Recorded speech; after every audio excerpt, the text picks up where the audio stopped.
So if you see your name with the title Mr. or Mrs., or they use our name in uppercase, this is back to Admiralty law.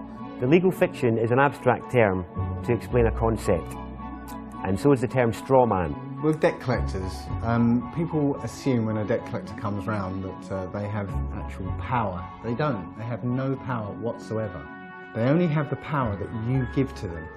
What are you doing? Film this, please. Don't obstruct me. I'm not obstructing you. Right. Show us the warrant. So we don't consent. You need our consent. That's the end of it. Do you mind telling me who you I are? won't tell you anything. So you're a police officer enforcing laws, but you don't know every law, is that right? That's correct. 90% of the crime, or 99% of the crime they perceive that is crime, is actually called victimless crime. There is no victims, and crime can only exist if there is a victim. You know, we've seen police officers more interested in becoming debt collectors and enforcing policies, you know, such as speeding tickets and fines and things like that, because they're easy targets. Once you comprehend the difference between lawful and legal, and ultimately what your legal fiction straw man is, the fear of debt collectors, police and authority just goes away.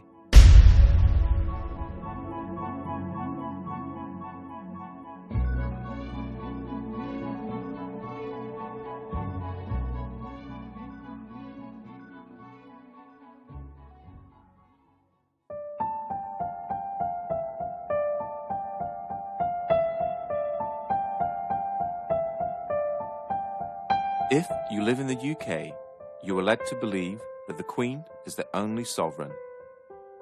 This is wrong. The Queen is given authority through the coronation oath. Her oath was a binding contract between the Crown and the people of this nation. This means that we, the people, gave her her sovereignty. And as everyone knows, you can't give away something you do not possess yourself. That means that each and every one of us is sovereign. We each have supreme independent authority over our own flesh and blood human body. The problem is, we have forgotten we are powerful. We have forgotten that we belong to and are part of one of the most amazing species that to our knowledge has ever existed. We have become media obsessed, and in turn obsessed with our own appearance and the way people think about us. The TV is king, but now that is slipping to the constant need to be in touch with our friends. Everything is about fear. Fear of debt, fear of terrorism, fear of ill health, or fear of climate change. This keeps us thinking that we need our government to protect us and rule us. With all this distraction, it is no wonder that most of us didn't notice the massive fraud that our countries and nations around the world have pulled on us. But as you will learn, government is a creation of man, and a creation of man can never be above man. They always need your consent, and this is where your power really lies. With knowledge always comes power, the power not to fear, the power to take a stand against anyone or any corporation that threatens you. The power to say no. It has been said that you need to know that you're in a cage before you can escape from that cage. Let's look into how you're being tricked and how your power is being hidden from you.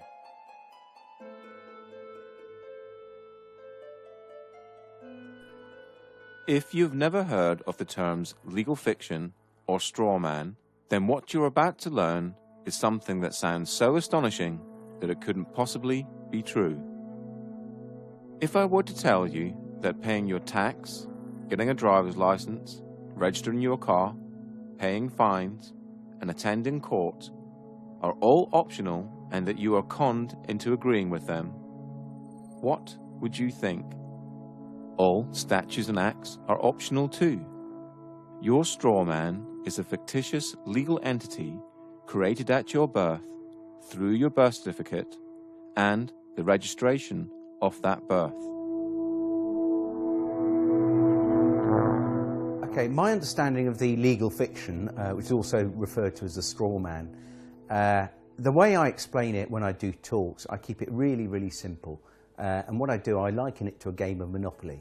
Now, in a game of Monopoly, you actually have a little token like a dog or a battleship or a hat, you know, like a little top hat, and you move it around the board. Now, I believe that they actually give us a fictional entity which we can actually use or not use. And I believe this is and a lot of other researchers do as well, that this is your name in either uppercase or with a title. That when each person is born, whenever a human being is born, there's two entities. One is the real entity, which is the human being, the flesh and blood, and the other is a legal fiction, a fictional entity that is nothing more than a piece of paper, the birth certificate. Again, we're duped into believing that these are one in the same, and so we're tricked into representing the legal fiction, the straw man, that birth certificate. So when people get fines and things like that, it's actually consulting the legal fiction, the non-existent entity, the corporate entity that is owned by corporations. You have any interactions with the bureaucracy, okay? They're not interacting with you, they're actually interacting with your legal fiction, because they can't deal with a flesh and blood human. Yeah, they have to deal with another corporation. When you start to break down the words that we use and you start to look at the roots of all these words, and you actually look at where these words, what these words actually really mean, you start to get an idea of what's going on. The word corporation is very, very specific, because it's corp and oration, it's dead speak. So a corporation is something that's dead. It's an entity that exists only in a legal framework. It doesn't exist in any other framework at all. It only becomes an entity through legal mechanisms and legal means. In essence, when you were born and far too young to understand, a company with your name was created through your birth certificate. When your parents registered your birth, they actually created a company and handed ownership of that company and you over to the state. It is important to remember that your parents were tricked and had no idea this was happening. This is why the state can take children from their families and it not be classed as kidnapping. They own your child.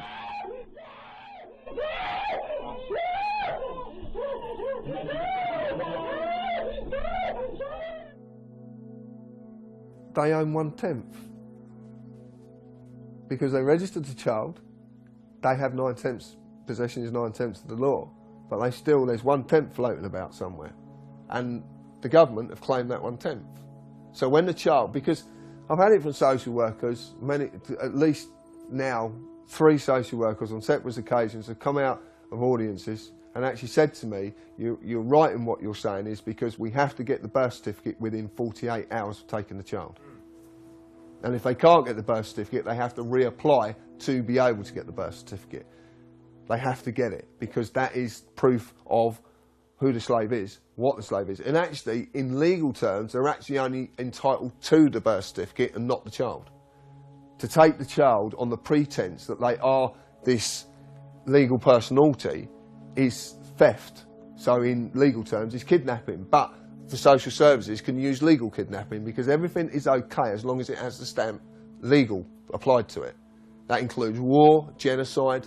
Anything is okay as long as it's okay, it's legal. The same thing also happens when you register your car. You get a document back saying you are the registered keeper and not the registered owner. So yeah, obviously we've just spoken about registering children, and the other thing that we register though is our vehicles. And obviously either of those can allegedly be taken off you at some point in time, which is quite interesting. The 2 registered items are the things that can be taken. You are the registered keeper of your car.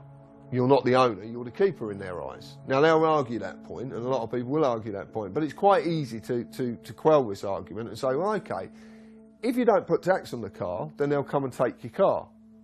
Now, in the legal world, taking anything from someone without a legal mechanism to do so is theft. The legal system cannot deal with humans. It can only deal with pieces of paper. Only common law can deal with humans. So at your birth, they created a piece of paper with your name on it, in capitals, just like any other corporation. This is done to dupe you later in life into thinking that you are the legal entity and not you. Then imaginary penalties and cost are imposed on the straw man, and you, thinking you are it, pay them. And it's kind of like an overcoat, this legal fiction. You know, as soon as you put it on, as soon as they invite you to put this overcoat on, and you do so, now they can grab hold of the overcoat and throw it in jail with you in it. But until you put that overcoat on, they can't do anything to you, because you are not that name. You know, you think you are, you know, you're taught you are, but you're not.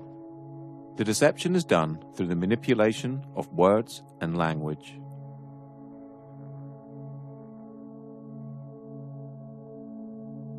But that to me is legalese. It's just jargon that no one really understands, and because no one really understands it, no one ever questions it.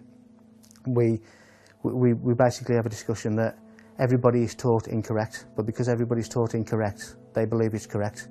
Legalese is a whole language of its own. It's a complete legal jargon that's not really designed for anybody to understand it other than those that are supposedly supposed to be enforcing it. And it's something that's so complicated that not even police officers understand what they're saying. What is wonderful is that they create their own language called legalese, and it has a completely different interpretation from English. You know, we're supposed to have you know, this sort of understanding that we were within the law, and yet they're not even using the same language as we are. The easiest way to understand legalese is to realize that there are many English words that have more than one meaning, depending on whom you are talking to. If I were to ask you what a person was, you'd probably say a human being, but that's you or I. If you were talking to someone in the law society, i.e. a police officer, lawyer, judge, etc., they have a different dictionary to you or I, and person could mean company or corporation, i.e. the legal fiction. You know, if you tell a lie often enough, it becomes truth, or certainly the perception of truth. So legalese is jargon that nobody understands other than those who actually come up with a jargon that really, really deeply understand it. And even police officers don't understand it, or magistrates, or even judges for that matter.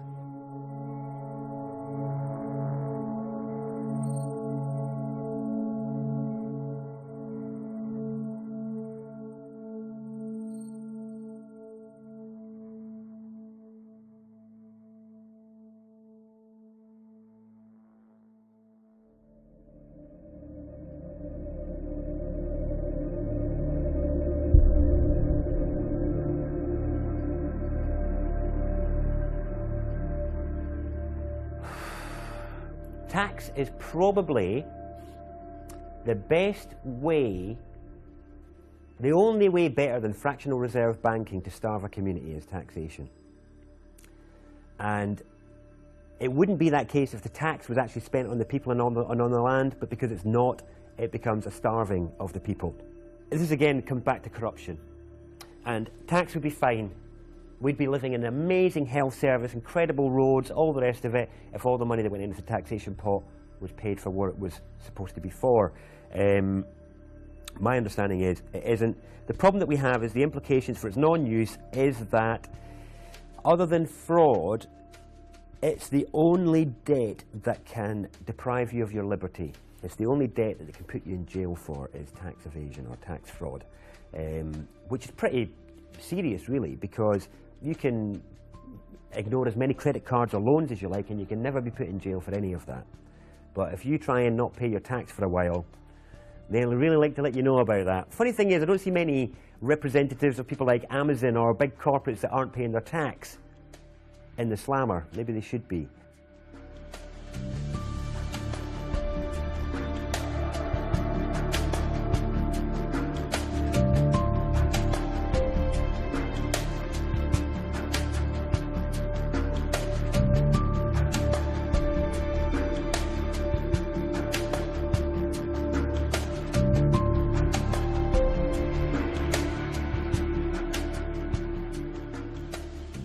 Income tax in the UK first started in 1799 as a temporary measure to cover the costs of the Napoleonic Wars. It is still a temporary tax today, which expires each year on the 5th of April and has to be renewed as a provision in the annual financial bill. Income tax was withdrawn in 1816, but was re-established in 1842 and has stayed since. Because of this, human beings are the only creatures on the planet that pay to live on it. The government does not own the product of your labor. If they did, you would be a slave. Since they do not own the product of your labor, then taxation can be defined as theft, or more accurately, extortion and blackmail. No man can own another, so no man can own the fruits of another man's labor. Most people will argue that it is a necessary evil, and that it's legal because the government say that it is. How else would we pay for hospitals, police, roads, and so on? Well, reaching into your own pocket to help a good cause is noble. Reaching into someone else's pocket under the threat of force is despicable. Here is a quick analogy. I run a construction firm, and I knock at your door and demand £10,000 to build an extension, or I'll take all your stuff and throw you in a cage. Essentially, that's what the government do when they tax you.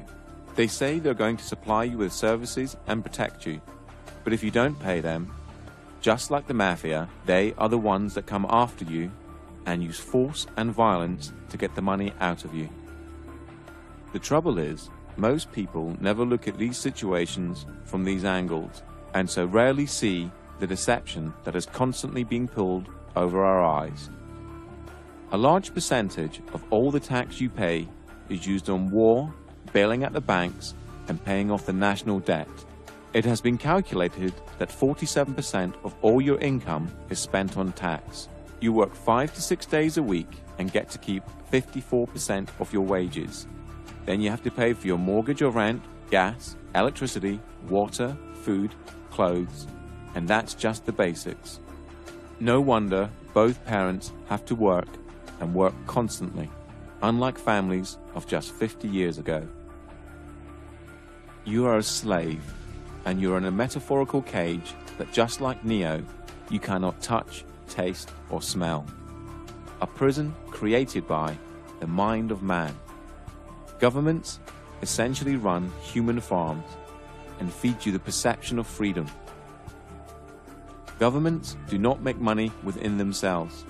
The government's primary function is to trick money out of your pocket and feed it into their business, so they can carry on with wars, deception, and human farming, all in plain sight.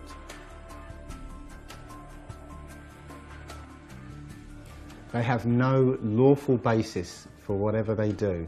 There's, they might claim they have a legal basis. Now, legal is a different thing altogether. It's essentially based on contract. You have to contract with them before it becomes law. This is a prison without bars. This is a prison without big walls to keep them in. It's just a prison of the mind. The main implication of not paying tax is that you'll grow a set of balls and you'll turn into an adult. That's the main implication.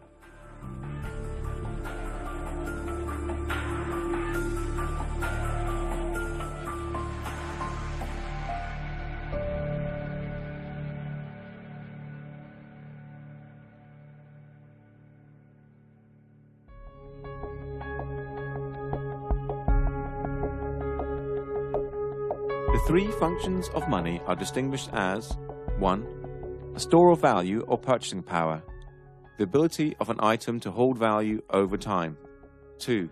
A medium of exchange. Money serves as a medium of exchange, i.e., an asset that the sellers will accept as payment. A medium of exchange allows people to eliminate the use of barter. 3. A unit of accounting, a way of placing a specific price on economical goods and services. As a unit of accounting, the monetary unit is used to measure the value of goods and services relative to other goods and services. Money in its modern form arose from goldsmiths who retained gold and other precious metals in their safes and in exchange they gave certificates to prove the deposits. People then started to exchange the certificates for goods and services, and the goldsmiths very quickly realized they could make a lot of money out of just looking after other people's valuable goods. They're now no longer a goldsmith, but running a deposit facility, took in gold and other precious metals as deposit and issued deposit notes that the public used as money, backed by the gold in the deposit facility's safe. The goldsmith soon realized that very few people actually redeemed the gold, and so he started to give out loans in the form of deposit notes, knowing that he only needed around 10% of actual gold in his safe, as that would cover, even on a busy day, the amount of people exchanging certificates for gold. The deposit facility would then require the loan repaid plus interest, and this was the birth of modern banking. Through the years, money has been backed by, given a store of value, by the silver standard and gold standard, meaning you could redeem the note for gold, just like it says on this US note here, if you so required. On the 21st of September 1931, the gold standard was abolished in the UK, and on the 13th of August 1971 in the United States. Since 1971, the majority of the planet now use fiat currency. Fiat currency is money backed by nothing and has no value. It only has value because it's decreed as such by the government, and more importantly, we all believe it has value. The only entities that have the legal authority to create money are the Treasury and the banks, and they create it out of nothing. Martin Wolf, the Financial Times chief economic commentator, said this: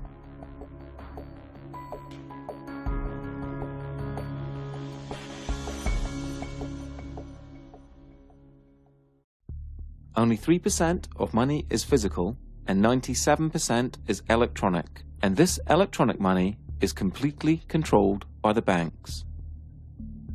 To repeat again, the banks create money out of nothing and then lend it to you and ask you to work using the most precious commodity on the planet, your human energy, to pay back the loan plus interest. Money is essentially a claim on human labor and can also be defined as debt. A debt is created for you to pay back. So why don't the banks just print money and get rich that way? Well, because they need you. They need you to create a promissory note in the form of an agreement. A promissory note is a species of money, and when you complete and sign the agreement, the document now has value, just like a banknote. So, at the heart of money lending is a massive fraud. You create the money with the authority of your signature and the creation of a promissory note that the banks then securitize, making them more money. Then the bank makes you believe you have borrowed the money and requires you to pay it back plus interest. Please remember this when you get to the section about debt later on in this documentary. During this documentary, you will hear people talk about promissory notes and bills of exchange. A promissory note is a promise to pay and is created by you, the debtor, and a bill of exchange is an order to pay and is created by the creditor. And they both have value. The way I try and explain the whole crux of the financial system is what I normally do when I'm doing a talk. I have a little bag of marbles, and I have 10 marbles in there if I haven't lost one of them. And so what I do, I sort of get the marbles out, show everyone, right, 10 marbles, put them back in the bag. I say, right, is there anyone here that can get 11 marbles out of this bag? And they're all looking at me like I'm mad. Say, well, that's how the banking system works. It's absolutely crazy, because what they do, they create a certain amount of money, but then they want more back. But hang on, that interest that they want more back doesn't exist. It can never exist. So two things have to happen as a result. one thing, the supply of money, or marbles, whatever we're talking about, has to increase. And not only does it increase, it has to increase exponentially, more on top and more. So it's basically, the curve is going up and up and up and up. The other thing that happens is people are always, it's like musical chairs. You know, if we all stand up and dance and then we all sit down, but a chair is taken away, somebody is going to end up on the floor. Somebody can't find that money to pay back because that money does not exist.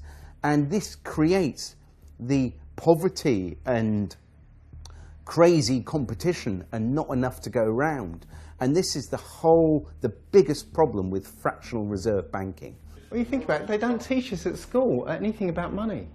I mean, money is about the most important thing in this society. Why don't they teach us anything about it? They can't. It's a confidence trick. Yeah, you know, and it's 180 degrees from the way we think of it.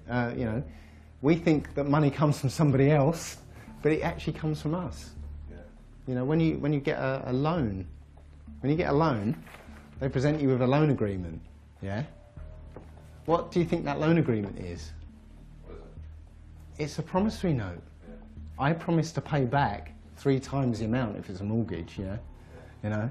So what they do with that promissory note, they monetize it. They put it into an account and cash it.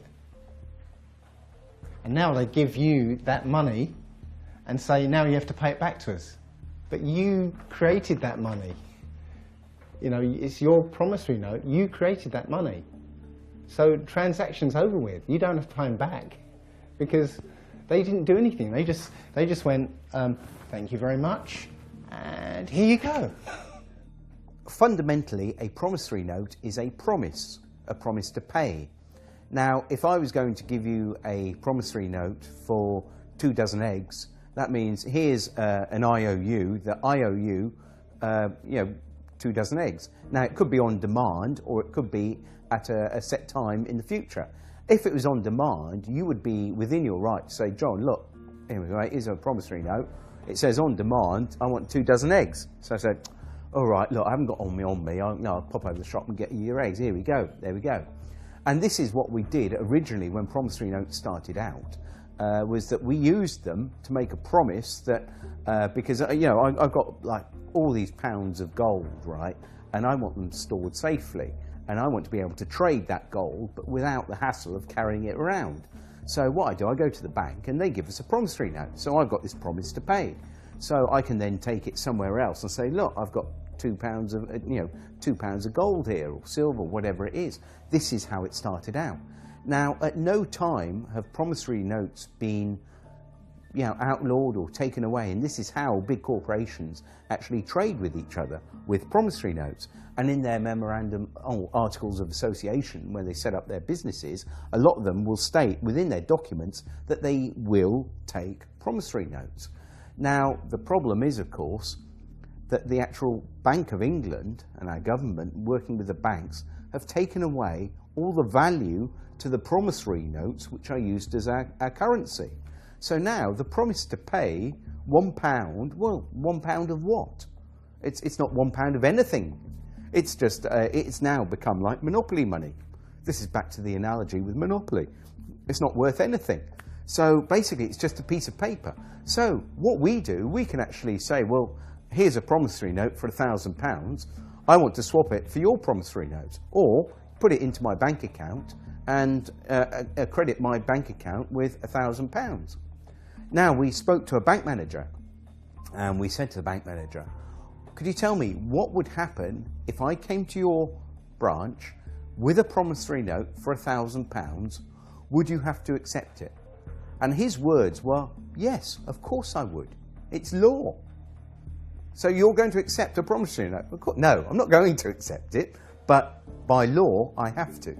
So this is a bank manager that knew the law. He also knew the difference between a bill of exchange and a promissory note as well. So he was well up on his law.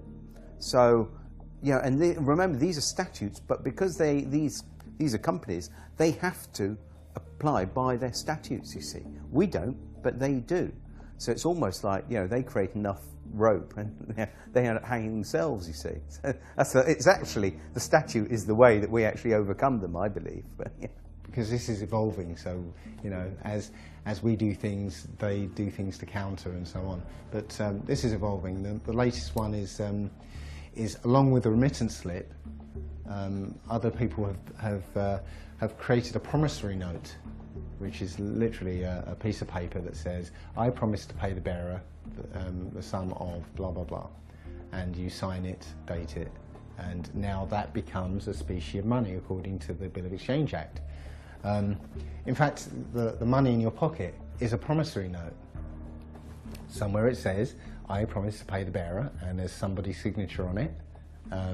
And it's actually an invalid promissory note because it's not dated.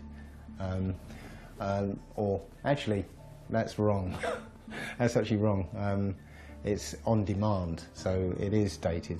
It's not actually getting away with stuff. This is the thing you've got to get out of your head, because what's really happening is they're getting away with it. Yeah, no, you're right. Yeah. Yeah, you're just coming back into your power and saying, no, I'm not going to give away my signature anymore. This is what you're doing. Your signature is the most powerful thing on this planet. Yeah, your signature is worth an unlimited amount. And this is the thing we don't realise. We have the power. You can go into a bank, okay, and come away with £100,000 as a loan, yeah? What do they take from you for that £100,000? Your signature. Your signature. Just your signature. You see the power of that signature now, yeah? So with your signature, if you write your promissory note, you've created money. And that money is your promise to pay. Your promise to work, use your energy, yeah? That's all there is. Your unlimited energy. And that is what the money is. And you supply it, not banks.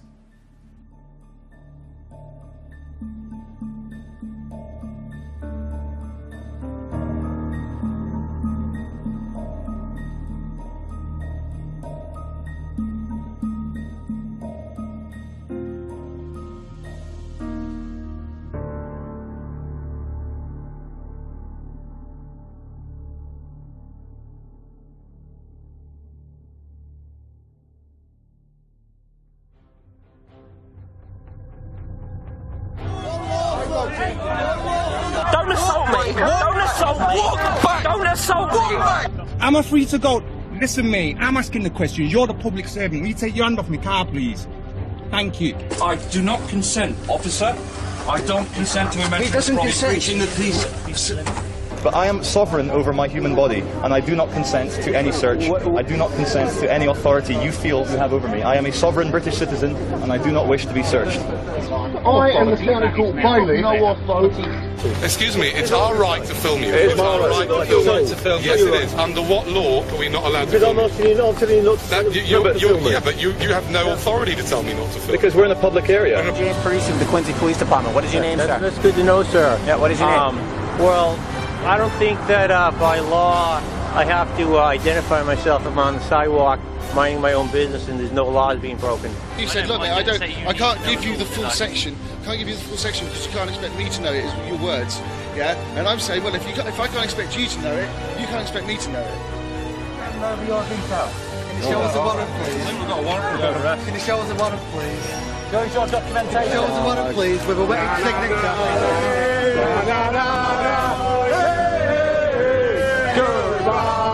I'm not happy with this, mate, honestly. Okay, alright, well... Am I being detained right now? No, you're being detained right now. Am I free to go? Sorry? Am I free to go? Not at the moment, no, because I need to... Well, am I being detained or arrested right now?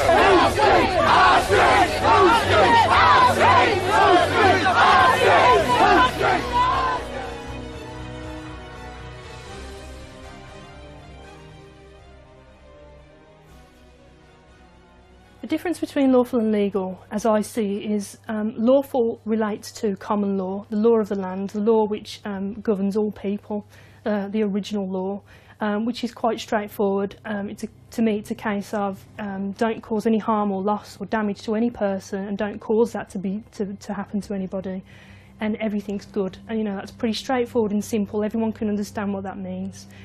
Legal pertains to our legal system and where statutes and acts come from, and it's a system that doesn't actually relate to common law. So we've got these two systems running side by side. We've been fooled into believing that they are one in the same, and so when police are policing the streets, we're enforcing policies, acts and statutes which, when looked into, are not actually necessarily lawful.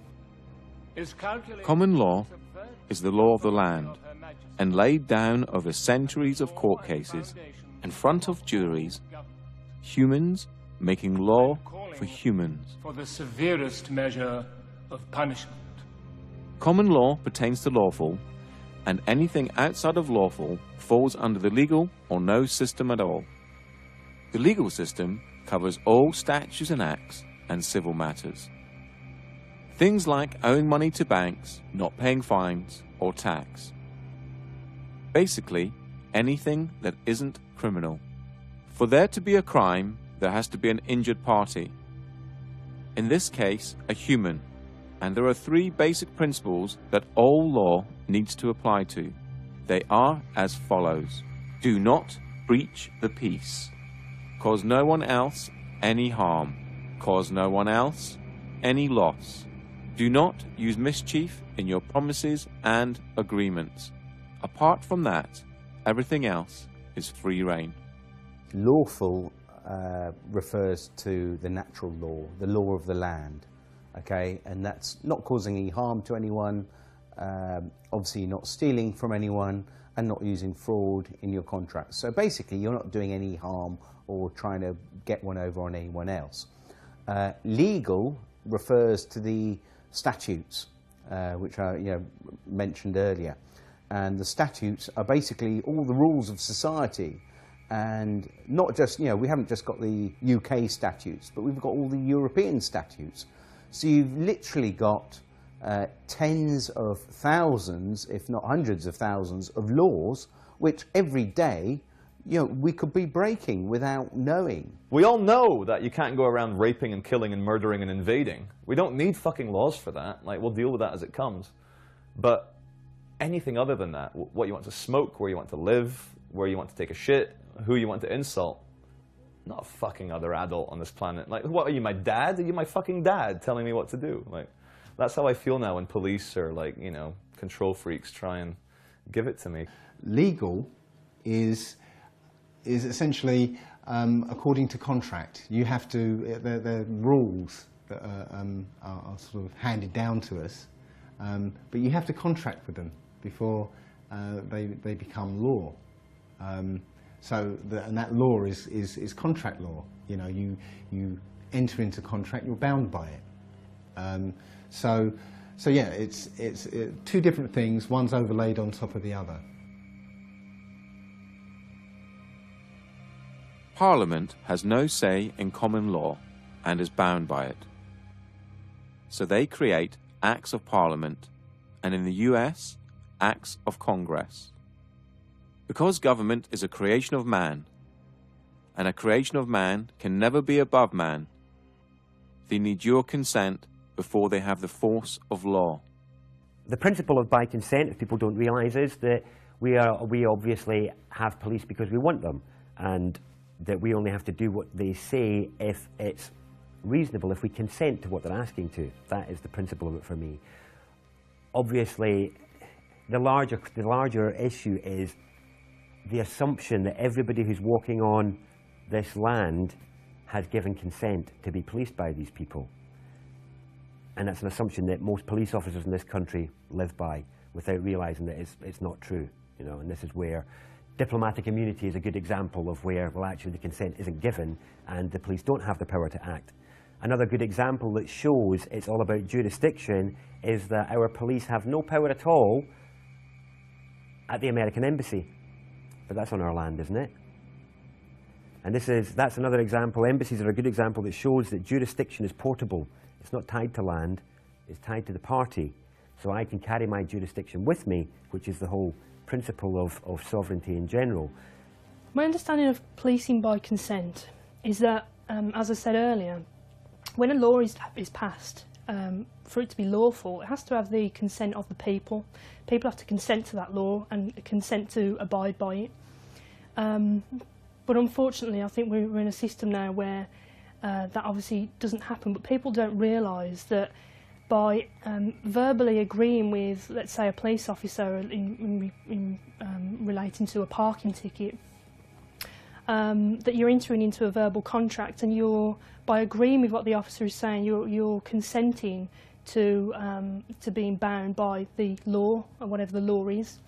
And people, when we say words like "do you understand," when a police officer says to you, reads the caution and says "do you understand," what they're actually saying is, do you stand under our authority? Now again, you know, I didn't know this as a police officer, and even the words that are spoken as a police officer, police don't even necessarily understand themselves. So I believe that people have to consent to a law for it to apply to them in the legal sense, because it's not common law. So when you interact with the police or the court system, they will ask you for your name, address, and date of birth. This is done to create joinder between you and your legal fiction, and to trick you into representing it. Once you agree to represent your legal fiction, now they can deal with you. They can only apply their legal mechanisms if they have the name of the slave they're dealing with. If you state, well, I don't want to give my name, then they can't apply the mechanisms to you because they have no name for their paperwork. And remember, all their systems work via paperwork. It's all paperwork. I think you might be wanted. Well, if I'm wanted, what's the problem? Could be arrested. Well, then arrest me then, innit? I need to establish who you are. No, you don't. If you think I'm the person that's wanted, arrest me, innit? Where do you live? Tell me your date of birth. What? I'll give you what? I want your details now. Lock me up for what? Give me your details. Give me your details. Lock me up for what? Give me your details. Well, get my details. And I tell you this as well. Yeah, I tell you this as well. I'm not a criminal. I'm a peaceful man sitting out here. I just burn down the system of corruption and pollution that we now represent. But in the meantime, I'll leave you to it, but obviously if there are any problems, then I might have to come back and obtain your details and speak to you further. Look, you have no right to just leave me to it. You have no right to say you're going to come back and ask for my details. I'm me, he's him, yeah. You're you. That's our details. Oh yeah. Am I obliged to give you my details? We've spoken to you. Yes. Okay, we've asked you to leave the store. Yes. Wait a second. Wait a second. We do have my details. Am I obliged to give you my details? You're not obliged to give me your details. Oh, great. Okay. Why? How are you defining yourself under the sex crime definition? Am I obliged to answer that, sir? I do not wish to answer any questions, sir. You don't have to, I'm just asking you. Am I obliged? You're not obliged. I'm not obliged. No comment. Okay, that's fine. What are you doing? Am I obliged to answer that, sir? No? No comment. Okay. Are you going to answer any other questions? If I'm obliged, I will, but if I'm not obliged, then I won't be answering any questions. Oh, that's fine. Are you going to tell us your name or not? Am I obliged? And then you're getting out your van and coming over and trying to intimidate me. Go back in your van and go away, there'll be no complaints. Stay here, I'll be speaking to your sergeant about all of you. Right, so you're demanding now, are you? Or are you requesting that I give you my details? Right, well, I would politely decline your request. Why is that? What's your reason for declining? Privacy. You got an ID or driver's license on yourself? Yeah. See that with us? Nope. Not gonna do it. What's your name and badge number? Officer Carlson, ID 7345. Okay. Am I being detained or am I free to go? Free to go whenever you want to. Thank you, sir. I'm asking you again, am I obliged to give you my details? I'd like to, because I'm going to do a name check. I got it. I'd like to see if you're banned from this area or okay. whatever. Well, I'm asking you again, I know you'd like to, but the reason, just to explain to you, the reason I don't like to give my details is because I don't trust where those details go. Do you understand? You well know as well as I know, sir, that in order for you to ask me my name, you have to suspect me of committing a crime. You know and I know that you don't suspect me of committing a crime. You're just poking around where you don't belong. Okay, is there a problem, officer? Constable. Basically, under section 163 of the Road Traffic Act, I'm allowed to check your documents. Of course you are. And I know I'm not obliged to give any details whatsoever. However, I'd like to know, is there a problem? I don't even have to speak to you unless you're going to arrest me, mate. You got some mental health problems? No, mate. No, I just know my right to remain silent. Well, No, I didn't. Yes, you did, mate. When the camera was not on. That's what you said. Have you got okay? a contact phone number? Right, no, I haven't got a contact phone number. I'm not obliged to give any contact phone number. All I would like now is my card back. I'm not accepting any paperwork from you guys, and I want to go on my way. I'm going to be detained right now. Legally, yeah? Legally, you're meant to confirm your name and address to me. Lawfully? Hold on. Lawfully? Lawfully? Yeah, lawfully. You're supposed to answer me. You're a public servant. What? No, you can't see my ID. Can I see your ID? I'm glad you brought that up. Can I see your ID? I see your... End over the vehicle. You're going to have to give us your details, okay? I don't have to give you any details. You're going to have to. Call the sergeant, mate. I don't have to give you any details. No, ma'am, you may not. I'm talking to you, investigating something now. I can't... You're investigating me for what crime? I didn't say it was a crime. Okay, then there's no probable cause or reasonable suspicion for me to provide it. Because... And then what would you do if I was to say that I don't have a name? Like, how would you look me up or anything like that? Well, we wouldn't. Because if I stop you like this to have a chat, and I ask for your name, you don't have to tell me. Yeah, no, I'm just glad you know that, because a lot of police officers where I'm from don't actually know that. You don't have to give me a name. The only time you have to give me a name... You caught me breaking the law. Or, well no, even then you don't, because you can be booked in as unknown. I suppose, I could replace it. The only time you're legally obliged to give your name, address and date of birth is when you drive in a car. If you haven't broken any laws, you don't have to do anything. You don't have to interact with the police if you don't want to. If they come up and try and engage you in conversation, and you haven't done anything, then you don't have to engage in conversation with them. You can you're free to walk away. If they want to detain you, they need reasonable grounds to do that.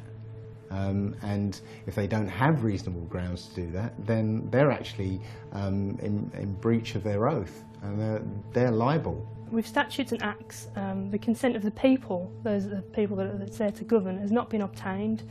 And so, you know, it's frowned upon. It's very much a grey area, and police are being used to enforce statutes and acts of the legal system, and not really understanding what that means and what it means as a police officer to police. I believe that Black's Law Dictionary states that a statute is a legislative rule of a society given the force of law by those who consent. So a statute it doesn't actually say a statute is a law, says it's a legislative rule of a society given the force of law, but only by those who consent to being in that society or consent to the fact that consent to the law. So if you say to a policeman when they stop you, I'm sorry, I do not consent, I do not understand, that is, I do not stand under you, then you know you can step away from that. But it's important that you uphold the actual natural law. And of course the policemen and magistrates and also the Queen, they all state oaths to the law of the land. So you can ask an officer if he's actually, are you on your oath? So it's important that you know, we can actually get them on their oath, because they don't swear an oath to uphold the law of the sea or statutes. They swear an oath to uphold the law of the land. If you're pulled up by the police and the police say to you, can I have your name? And you say no, which officially you don't have to give your name. It's actually on the Metropolitan Police site itself. It actually says you don't have to answer their questions. But if you don't answer their questions, they're going to do one of two things. If you get a good copper, they're going to go, okay, not a problem, you haven't really done anything wrong, we'll leave you alone. You get a bad copper, then you're going to get dragged to the floor, roughed about, cuffs on, you'll be dragged down the station, where you will be bullied and coerced into giving your name in the end. And if you don't, they will just keep you as long as they possibly can. To lock any human being in a room that they can't leave, and especially in a room that has the very, very bare essentials, is torture. So remember, if you haven't broken any laws, no one has the right to tell you what to do. We are all equal in the eyes of the law, from the Queen to the police and to you or I, and we are all innocent until proven guilty. So if a policeman stops you in the street and you haven't broken any laws, do not comply. Always ask, am I detained? Or, am I free to go? Do not give your details and ask if you're obliged to. If they do try to search you or arrest you without your consent, tell them you are doing this under duress. If you have not broken the law, do not comply. Only interact with the police if you wish to. If you do not wish to, do not consent. The more of us that do not comply, the less likely this country will become like Nazi Germany or Communist China. The police swear an oath to the Queen, so ask them if they are under their oath. If they reply yes, they are bound by said oath and can only uphold common law.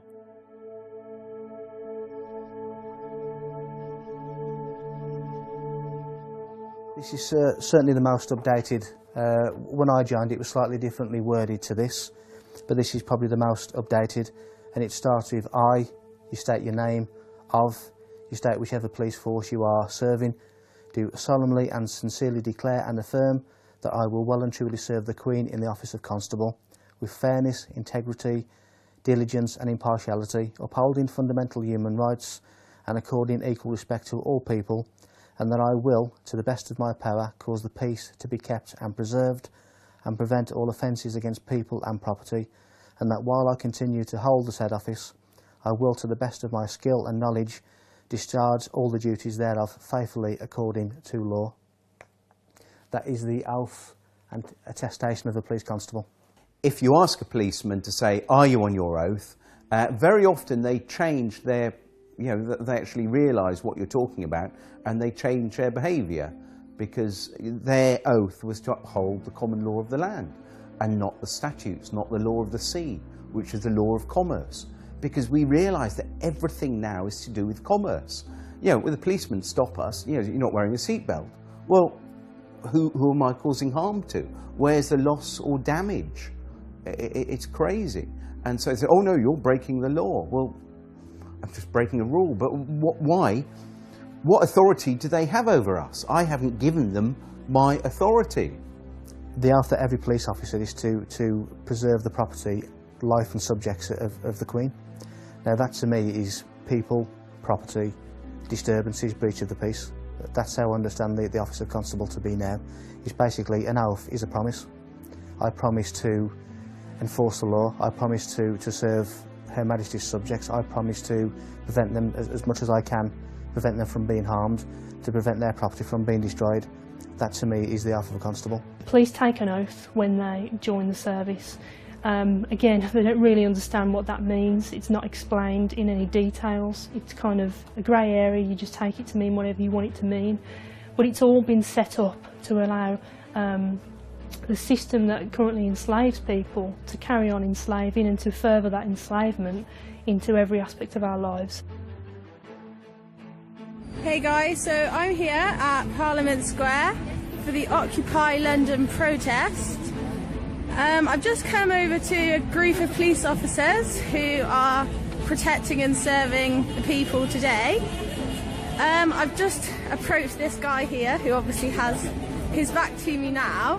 What's your name please, sir? Obviously you're obliged to tell me. It's your job as a public servant to identify yourself. So could I have your name, please? Okay, we have here Constable Bird. It's a pleasure to meet you, sir. I have here about 200 copies of the UK police officer's oath of office. I've just asked them if they know their oath. They've gone very quiet on me. This isn't an attack on you guys, just so you know. Like, I'm not trying to cause trouble with you or anything. I'm just trying to make sure you do your job properly, obviously. I mean, some emergencies just come up, so I'm going to follow them just to see why they're avoiding my questions. I think we all know it's because they don't know their oath. But I'd like to offer them a copy just to see if they will remember why they became police officers, which was obviously to protect and serve the people of this country. But if during their programming and their training and stuff have forgotten who they actually went into the job for, I'd like to remind them. So I still have the oath in my hand. Look, you can see all the copies. They're walking away from me. They don't want to hear it.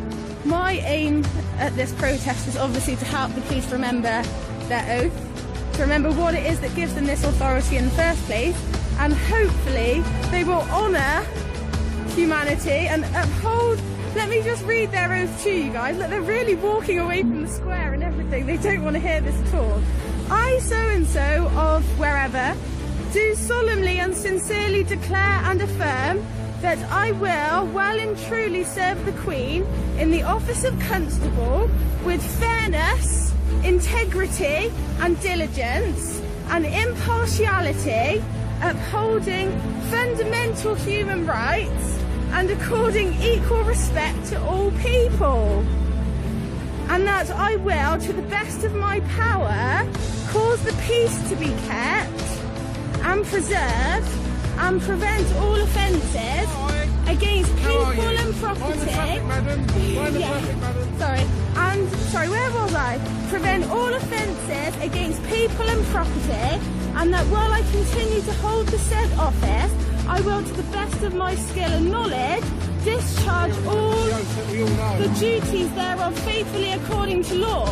So could you now recite that back to me? This is going on the internet, by the way.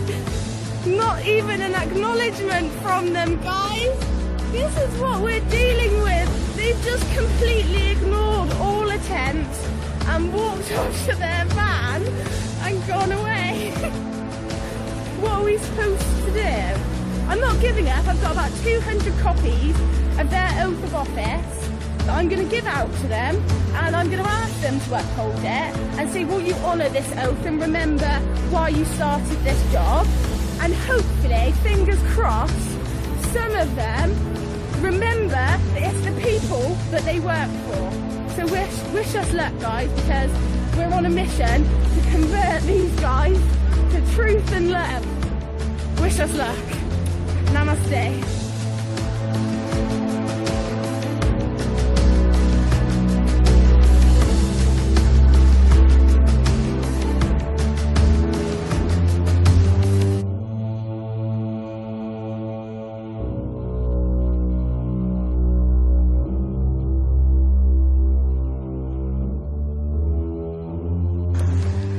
How are you insured? Excuse me, take your hands out of my camera. Today?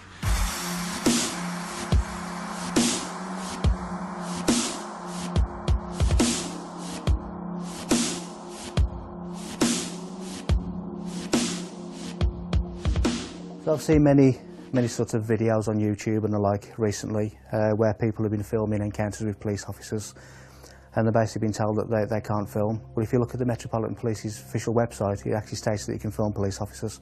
If it's in the public domain, if it's in the private domain, then obviously that may well be different, because there's certain laws of corporations and whatever that may prevent that. But certainly if you take a camera or a phone and you record the encounter, there's nothing illegal about that at all. It maybe help as a witness as an accurate account of what's being said, so there's sort of no ambiguity at a later stage. But certainly not illegal to film anyone in a public domain. There are simply no laws preventing you from filming in public. This also includes the filming of the police performing their duties. Here is a letter that was sent in 2010 to all police stations regarding filming in public. Dear colleagues, guidance for photographers. I am writing to you in my capacity as chair of the ACPO, Communications Advisory Group, which sits in the presidential business area. There have been a number of instances highlighted in the press where officers have detained and deleted images from their cameras. I seek your support in reminding your officers and staff that they should not prevent anyone from taking photographs in public. This applies equally to members of the media and public seeking to record images who do not need a permit to photograph or film in public places. ACPO guidance is as follows. There are no powers prohibiting the taking of photographs, film, or digital images in public places. Therefore, members of the public and press should not be prevented from doing so. We need the cooperation with the media and amateur photographers. They play a vital role as their images help us identify crime. we must acknowledge that citizen journalism is a feature of modern life, and police officers are now photographed and filmed more than ever. Unnecessarily restricting photography, whether for the casual tourist or professional, is unacceptable, and it undermines public confidence in the police service. Once an image has been recorded, the police have no power to delete or confiscate it without a court order. Yours sincerely, Andrew Trotter, Chief Constable, Chair of ACPO Communications Advisory Group.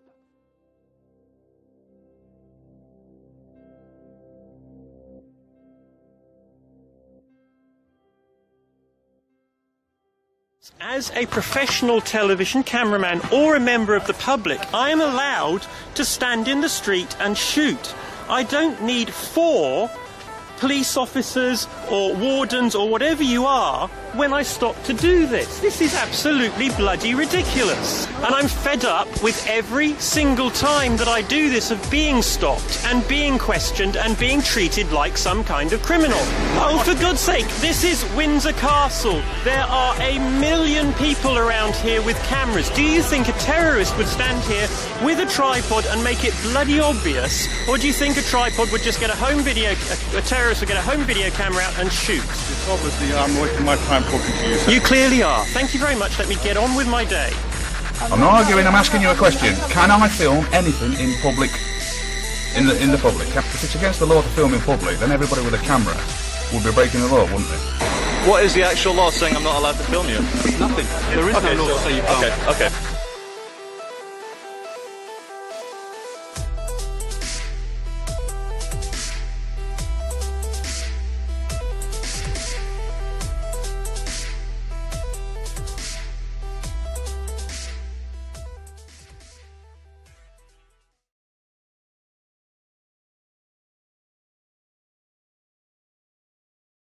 There is only one act that gives police blanket powers to search the public, and this is Section 60 of the Criminal Justice and Public Order Act 1994. But this needs to be authorized by an inspector or above, and only if he or she suspects that instances involving serious violence may take place and that persons are carrying dangerous instruments or offensive weapons.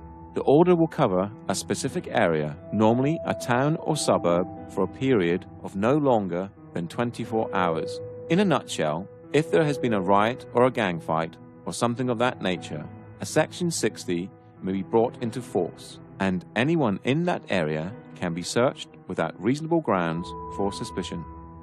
All other bases for searches need reasonable grounds for suspicion, and they must follow go wisely. Officers conducting a stop and search will work through a process called go wisely. If officers do not follow go wisely, they leave themselves open to an assault allegation and the search itself being unlawful. The police currently have over 20 stop and search powers. They are mainly for weapons, drugs, stolen property, or articles intended to damage property. Those made using powers from Section 1 of the Police and Criminal Evidence Act, commonly referred to as PACE searches, are the most common. Go wisely is a mnemonic that was created so the police could easily remember the terms laid down in Section 1 of PACE. Section 1 of PACE is the foundation document for all searches that require reasonable grounds for suspicion. In this modern age, it is very easy to download the documents from the website supplied, such as Section 1 of PACE, a breakdown of Go Wisely, etc., and keep them on your mobile phone, so if you do ever have an encounter with the police, you have evidence straight away to show them that you know what they require to make the encounter legal. If a police officer insists on searching you, do not resist. It will only end one way. Tell the officer that you're alarmed and distressed and you are being searched under duress, and make it very clear that you do not agree with the search and only sign the paperwork if you want to. Signing the paperwork means you agree to being searched. Take a lesson from the previous section and always film your encounters with the police. This tactic works twofold. Normally, when you pull a camera out, the police completely change their attitude and work to a more professional standard. Secondly, you have evidence of the entire encounter in case the police officer tries to make any false allegations against you. If you are being searched under the Misuse of Drugs Act 1971, the police officer must comply to go wisely as laid out in PACE Section 1. The root power for the search comes from PACE Section 1 and they must adhere to it. If the police do not follow PACE Section 1, then the search can be considered unlawful and an assault charge can be filed against the officer or officers, as with R v Bristol 2007, where the police refused to give their name and the station they were dispatched from. From the mnemonic, go wisely, the most important aspects for you to question are grounds, object, and lawful reason. Ask the officer what are the grounds for the search and the object of the search, what he thinks he will find, and what laws allow him to do this. This is important because the police have to justify why they have stopped you and record this, and asking the questions makes it harder for them to stop you without reason. The point to all this information is, the police cannot search you unless a Section 60 is in place without reasonable suspicion. You can, in such cases as a drug search, refuse by not giving consent, as laid out in the Drugs Act 2005.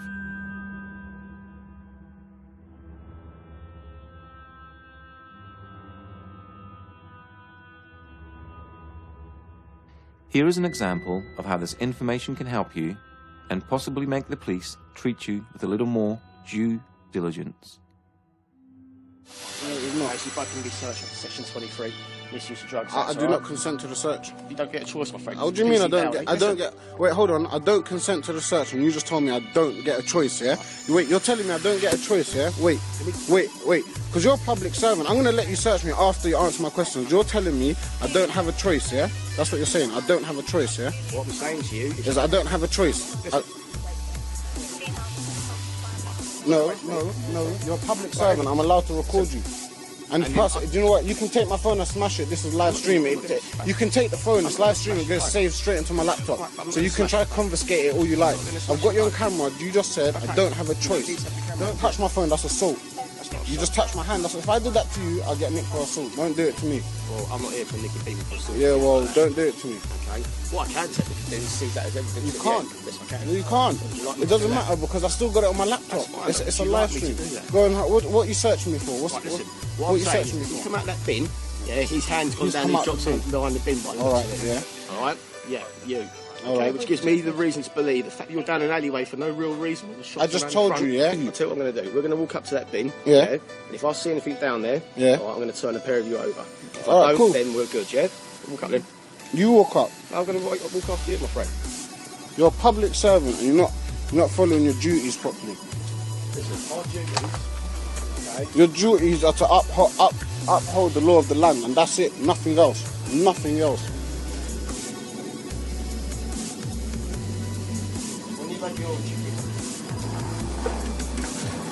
You're not obliged to tell them, but you don't have to tell them. And I'm telling him the law, innit, just in case he doesn't know. He doesn't have to tell you. I will not calm down. You don't have to tell them your name, Phil. If you want to, you can, but if you don't... Yeah? You never found nothing, you're not going to search me, that was your deal, innit? Yeah. Cool. And now I need to ask you a question. Are you working in accordance to the oath that you took to become a police officer? I need to answer that question. Of course you do. You're a public service. You're a public servant. You have to answer all questions.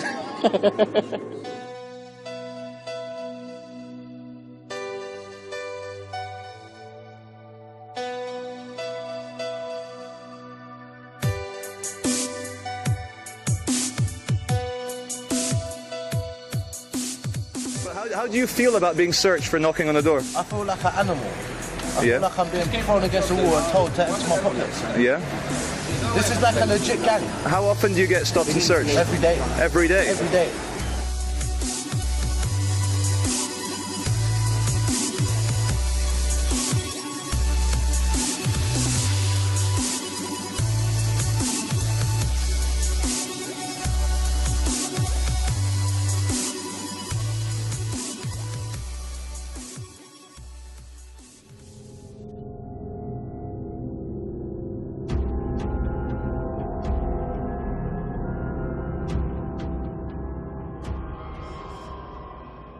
If you were being stopped by the police under Section 163 of the Road Traffic Act, which allows the police to stop a person driving a mechanically propelled vehicle, you could argue that you are not a person and that you're not driving, you are just travelling, which would all be true but will probably get you nowhere. They will then most probably move on to Section 164, which grants them the power to ask for your driver's licence, so they can confirm your details and that you're legally allowed to drive the car.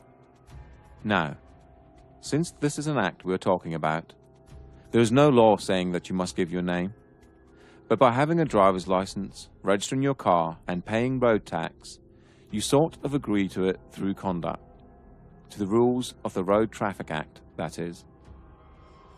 The best advice here is to stay in your car and roll your window down, just enough so you can hear the officer and they can hear you. The police have no right to ask you to step out of your vehicle.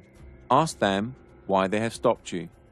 If they reply Section 163, Section 164, or Section 165 of the Road Traffic Act, it is just to check documents, so give them your license or give them your details. If they require any further details, for example, your insurance documents, ask them for a producer. This is laid out in Section 165 and allows you 7 days to produce documents at a police station of your choice. This could also be the key to not having your car towed if the police cannot confirm you have insurance. It is clearly laid out in Section 165 that you have 7 days to produce your documents before it becomes an offence. The police have no right to grab your keys out of your vehicle if they're stopping you under Section 163, 164 or 165 of the Road Traffic Act. If you wish, respectively decline to answer any other questions. Officers have to be in uniform to enforce the Road Traffic Act, as it is a statute. Plainclothes officers cannot use Section 163, Section 164, or Section 165 of the Road Traffic Act, or enforce any statutes or acts that do not contain a criminal element.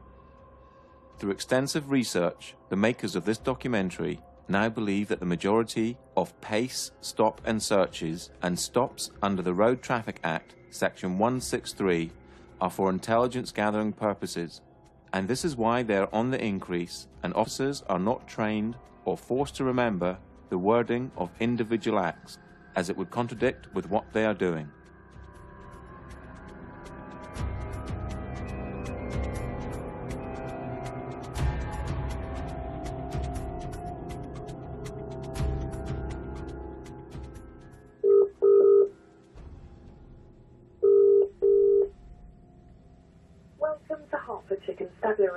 If you know the name or the warrant number of the person you wish to speak to, please press 1.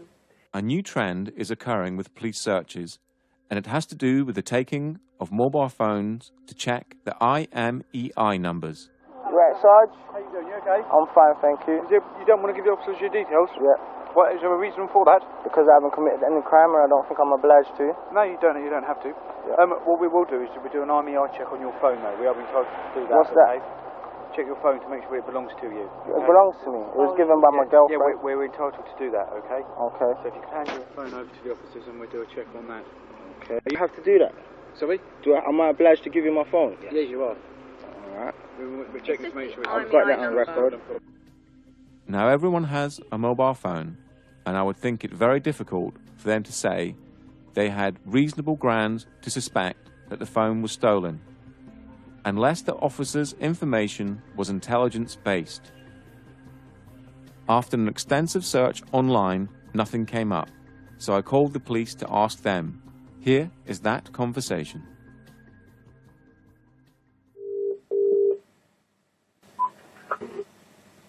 How can I help you? Yeah, hi mate. I don't know if I've come through to the right number or not, but I just got a really quick question about police procedures. Yeah, a friend of mine a couple of weeks ago was stopped in the street. It wasn't in Hertfordshire, it was in London. But he was, when he was stopped, they took his mobile phone off him and said they were doing an IMEI check. What is the legality behind that? Because I couldn't see anything online on the website or on the police website or what act it is or what powers they're using to do that. There's no particular powers required to do that. If they believe that it could be a stolen phone, or they're checking the legality of the phone to check that it isn't stolen, then we have a link with the monitoring company that provides the EMEI numbers. Oh, okay. So there's nothing I could find online that actually says this is a part of a pace or part of an act or anything like that. It's just quite legit. No. This is the old-fashioned sort of, the old term used to be suss and deal. You know. Yeah. If they've got reasons to believe, then they're in their full rights to check the IMEI number. If there's no problems, return it. If it's stolen, then deal with it. Okay. Can someone refuse, or is it mandatory? Yeah, you can refuse. But if they've got reasonable cause to believe, then they can take the phone and the person to the police station for further inquiries. As you can hear from the conversation, the police need reasonable grounds for suspicion. That means they must suspect that your phone has been stolen before they can take it and perform an IMEI number check. This seems to be a new police tactic to try and gain your details through underhanded and mischievous means.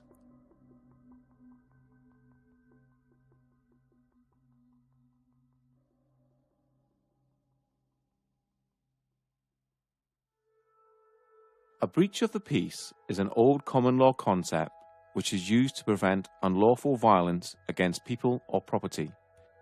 A breach of the peace is not a criminal offence in itself. However, special powers exist for the purpose of stopping or preventing anyone from breaching or threatening a breach of the peace by committing unlawful violence. A breach of the peace are actions which harm another person or harm his property in his presence, are actions that are likely to provoke such harm. A breach of the peace may occur on public or private property. There is no criminal offence for breach of the peace for which someone can be prosecuted. The power exists to prevent a breach of the peace. An arrest can be made, but only to remove someone from the situation or if an imminent breach is reasonably anticipated. This means that if you are arrested for a breach of the peace, or to prevent a breach of the peace, you cannot be charged or prosecuted, as it is a preventional power. A breach of the peace is covered more extensively later in this documentary in the section regarding bailiffs.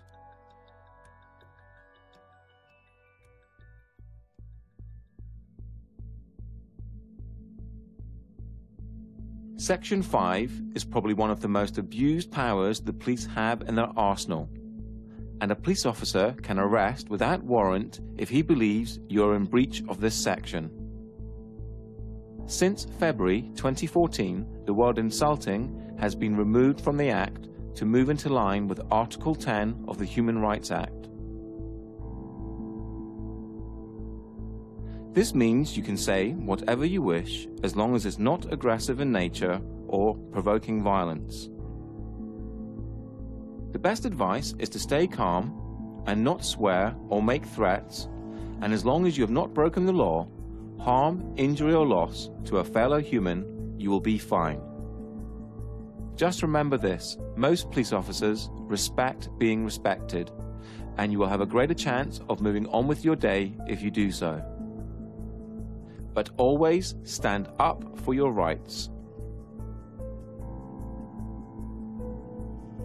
These are the most common types of police interactions, but there are many more acts they could use to try and stop you in your everyday life. Just remember that it is all online, and you have the right to check if you doubt what the police officer is telling you.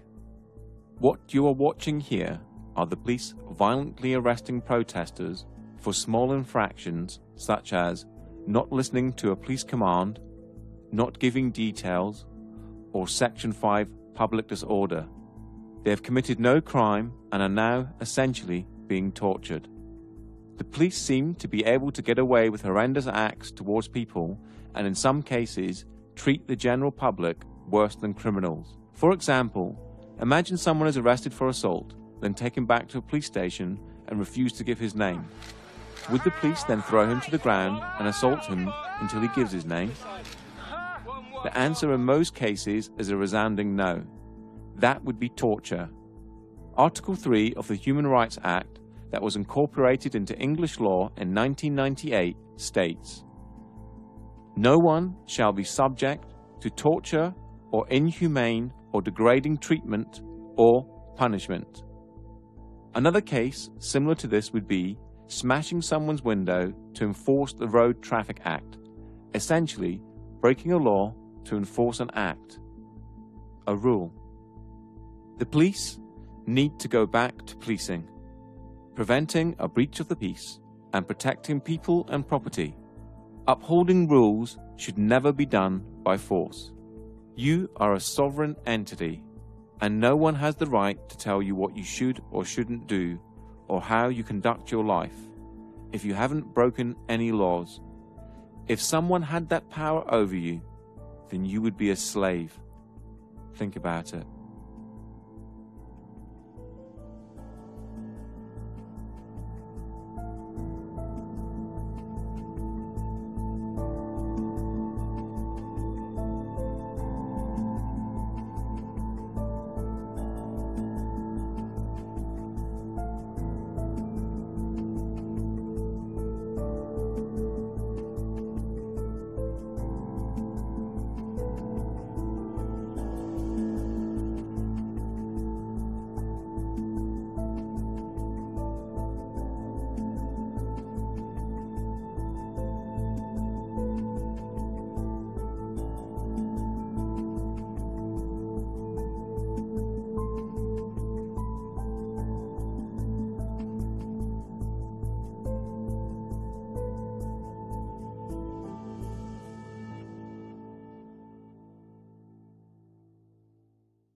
As covered in the first part of this documentary, money does not exist. It is a figment of our imaginations and is backed by nothing. When you borrow money from a bank, they don't take it from their vault and give it to you. Instead, you fill out an agreement, sign it, and they tap on their computers, and hey presto, the money is brought into existence. For a contract to be legal, it must have equal worth. The bank basically give you nothing and expect you, using your own human labor, which is the most valuable commodity on the planet, to work to pay it back. This alone renders the contract void. Debt, and the whole industry associated with it, is central to the control system that surrounds you. Possibly the only times that you feel intimidated in your life is for police encounters for non-criminal activities, and when you owe money to a creditor, and then consequently the debt collectors or bailiffs they send after you. How, in 2015, do we still have scenes like this? Contracts and debt can never be remedied by force. We will show you that debt collectors and bailiffs have no powers except in very extreme circumstances, and only as a last resort, meaning everything you're watching here is completely unlawful. Even when force is authorized, it is classified as reasonable force and cannot be used against a human. Owing money is not a crime, and you can never go to prison for not paying a debt. The whole of the debt industry runs on fear and ignorance. So now when debt collectors call, the first thing, well, not that they call me anymore, but if they did call me, I think now the first thing I would do is say, thank you very much for paying off my debt. That's really kind of you. You know, and they say, what do you mean? I said, well, you bought my debt. You might have only paid 10p in the pound for it, but as far as I'm concerned, you've paid off my bank account. Thank you very much. I really appreciate it. So, yeah, and the great thing is you can have a laugh with them, you know, because you don't take it. You know, what happened when they first started calling me, I used to get really nervous and my voice would start going all wavy. And, you know, my heart would start going, and I'd be on the phone to them because I felt really guilty, because I felt I'd done something terribly wrong, getting into debt, you know. And then I realised that the whole system is designed to get us into debt, and designed to, the fact is the debts can't be paid off. And every single politician that comes on the television and says, oh, we've got to make cuts, and, you know, we've got to do this, and they're trying to cut our little local hospital down here in Swanage. Well, the fact is, that it doesn't matter how many cuts we make, we can never pay off the national debt. Or we can't even keep up with the interest on it because it's growing exponentially. And so this is all part of this control mechanism to keep us poor, to keep not enough to go round. When in fact, you know, if it wasn't for the money, we would have complete abundance. With debt collectors, people assume when a debt collector comes round that they have actual power to do something to you, anything to you. They don't. They have no power whatsoever. They only have the power that you give to them. They're kind of like third-party, you know, strangers, interlopers. You know, they're kind of interfering in your financial affairs. You know, you didn't contract with them. You know, you don't know who they are. They've just turned up on your doorstep, demanding money. You know, who are they? You know, so what they do is they bully you or trick you into contracting with them. And if you contract with them, now you've got a contract with them, they can chase you for money and hound you for money. They'll have a legal right to come after you, but they have nothing until you give them that. And one of the tricks they do is they might say, yeah, give us £1 a week or £1 a month. Yeah, just give us £1 a month. You know, that sounds kind of reasonable. You know, especially if you really genuinely believe that you have a debt to pay. Yeah, yeah, it sounds quite reasonable. But as soon as you start paying them £1 a month, you've just said that you owe them something. So you've contracted it with them. So now that you have to pay them the amount, and that's what usually happens. They'll come after you for the full amount because now they have the authority that you've given them to chase that amount. I've got very little time for debt collectors. I think I've called them everything from the detritus of the human psyche to the scarred baton bearers of old that would wait around the corner waiting to pounce on the innocent and the unwary and those unable to defend themselves. Because the funny thing about debt collectors is, as soon as you show you know what they're talking about, they disappear. So they are actually only there to bully money from those who don't know how to take a stand or don't know what their rights are. Yeah, a very low opinion of debt collectors. To the people who are worried about debt, let me quote a friend of mine who I will call Jay. Because I'm not going to name him, because he still works for the Royal Bank of Scotland. He's a credit risk underwriter for Royal Bank of Scotland, quite high up. And on the trading floor and all the kind of stuff he does, they have a saying: the only person that owns a debt is the person who worries about it. And it's as simple as that. Don't worry about your debt. It's not real. Okay, it's real to an extent you fucking agreed, but it's not. No one's going to die, nothing bad's going to happen, no one's going to get thrown in debtor's prison because it doesn't exist anymore.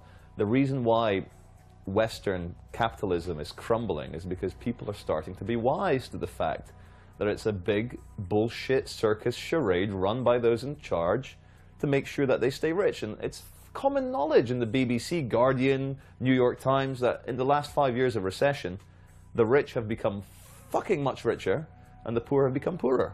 If that's not enough cause for revolution, I don't know what is. But people, the only thing that holds people back with anything is fear. My advice to deal with debt collectors or to deal with anybody else is get informed. If you understand what you're talking about, you have a much more powerful position than if you don't know. If you don't know what you're talking about, you are at the mercy of people who pretend to know what they're talking about. My advice is get informed, understand your rights, understand their rights, what they can do and what they can't do.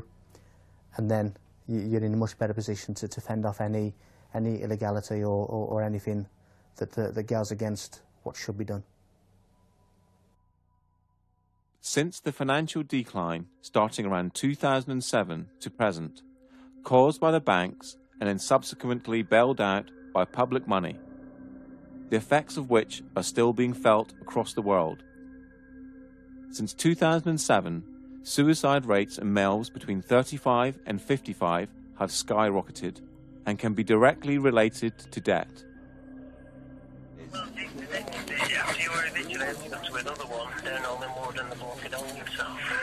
Oh, right.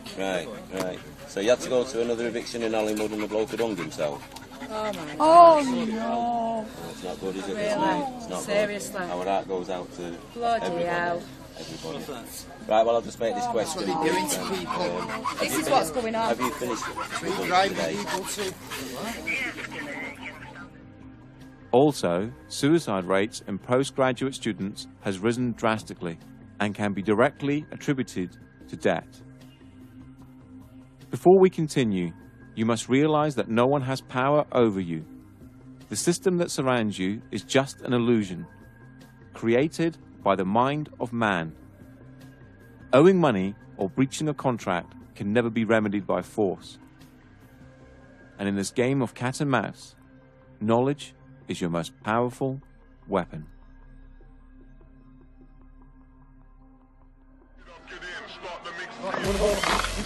Don't stop me. I'm not stopping you. Right. Show us the warrant.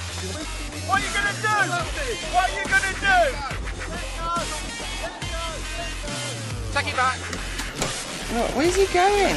What is he doing? Stop that! You're being really stupid. Why don't you get some respect for yourself? Have a bit of dignity as a warrant, please. I think we've got a warrant for that arrest. Can you show us the warrant, please? Show us your documentation. Show us the warrant, please, with a wetting signature.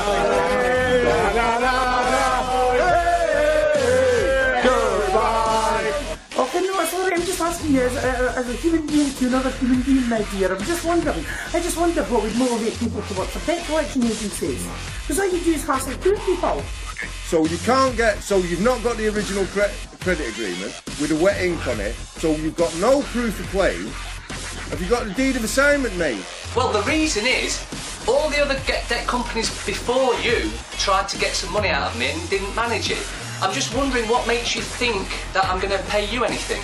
So what the council's done is handed it on to a different set of private bailiff called Marston, High Court Enforcement Officers and Certified Bailiffs. Right, I'll just tell you something now, right? Council tax, yeah?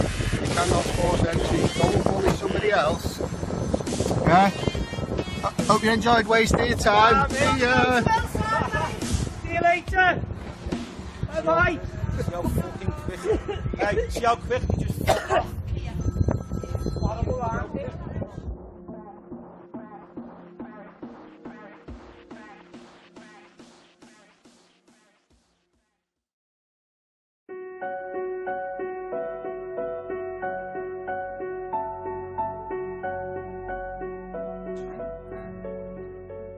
My name is John Witterick, and I have a website called getoutofdebtfree.org.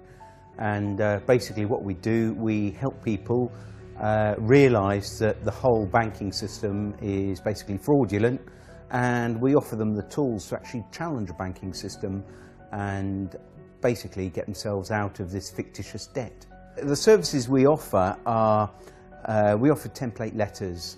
We also offer start off with, if you're working with debt collectors, if you're dealing with debt collectors, we've actually got a very simple way of dealing with them, which is basically a addressee not recognised, return to sender, because it will always have your name either in uppercase letters, or it will have a title called Mr. or Mrs, and you can say, well, hang on, that's not me, I'm not the title.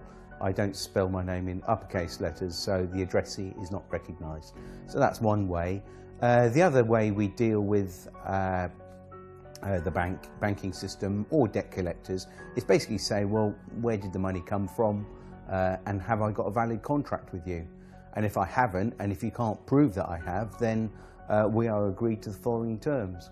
And we send out a series of letters about 10 days apart. So, but it's, it tends to prove to be very successful.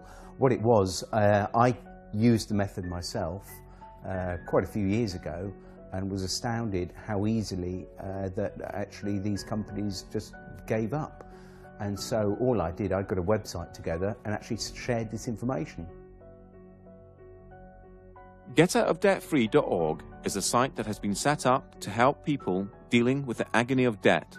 And the template letters just need you to adjust a few details and they're ready to go. Get Out of Debt Free has already helped thousands of people to get out of debt, and the combined amount of money saved so far is over £12 million. And that's just from the people who have reported their success to the site. The forum is a large part of the site and is broken down into different sections such as bailiffs, debt collectors, credit card companies, etc. It is full of people who will fall over themselves to help you, and with a wealth of knowledge and experience that will make sure you are not alone. So the important thing is that you have to keep hitting the ball back in the net. What you're doing, whatever they send you, you have to reply to it and send it back. Now, after you've sent them the 3 letters, also what's included in the letters are a fee schedule. And the fee schedule says, well, look, every time you send me a letter, if we can't agree, if you can't prove that I owe you anything, then we're going to agree to the following terms. And, you don't call me anymore. And if you do, it's going to cost you this much. And every time I have to write a letter to you, it's going to cost you this much. So what you do, you send them the fee schedule. And of course, if they do send you anything or contact you, you then start totting it up. And after a while, what you do, you send them an invoice. And if they don't pay the invoice, you can then get onto the small claims court online and actually start, pursuing them for the money. So, what you've got to think is the only power they have over us is fear. Now, when the fear goes and you start challenging them, do you think they really want to deal with you if you're going to be invoicing when there's all these people go, oh, like I was, really nervous, and they're going, all right, well, I should owe them some money to get to the stage where, no, hang on, mate, you've actually sent me 3 letters. I actually charge £500 a letter now. That's 1,500 quid, plus the 2 phone calls at £100. So that, we're up to about 1,800 quid. So basically, when are you going to pay? How are you going to pay? Debt collectors, really, the common term that's used for them is a third-party intervener, which is you have an arrangement, or you had an arrangement with an organisation. Because that organisation have contracted with a third party, which is the debt collector, there's some implication that you have to deal with them. You don't. Nobody has any, you have no obligation to deal with them whatsoever, and they know it really. It doesn't matter how well they've been empowered by their company, you have no need to deal with them whatsoever. And as long as you're firm and clear about that from outset, then your relationship should go a little bit smoother. The other thing I would say is, first of all, in any interaction with any debt collector, at your first communication, let them know that you don't want to have anything to do with them for whatever motives or morals or ethics you feel. But also let them know that any future time they take of yours will be charged. And let them know that that is the terms of your engagement with them. And you can set your charges as you see fit.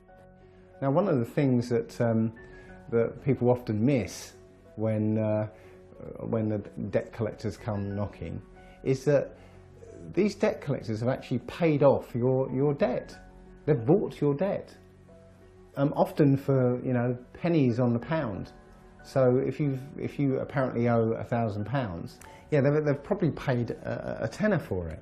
But the point is, they've paid off your debt. So thank you very much. Did I actually go into contract with you to say that I'd pay you back for that?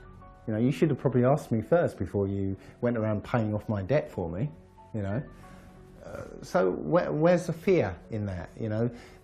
These guys rely on fear to make you pay up. If you realise that they've got no power over you, and in fact they've paid off your debt, thank you very much. Where's the fear? All you're asking from them is an invoice for the amount they say you owe. Yeah. And nothing comes back. Well, they can't supply what we're asking for. They can't supply, and we know they can't supply that. But we asked for a contract. We also use contract law because that goes back years, and it is how we would deal with each other. But we say, can you give us a copy of the contract signed by both parties? And sometimes on loans you'll get a little squiggle, but no name against it. But the thing is, because they are a fictitious entity and we are a living, breathing soul, we cannot contract under contract law with a fictitious entity. So it's got to be equal to equal, really. It has. Yeah. That's what that's what contract law says. Yeah.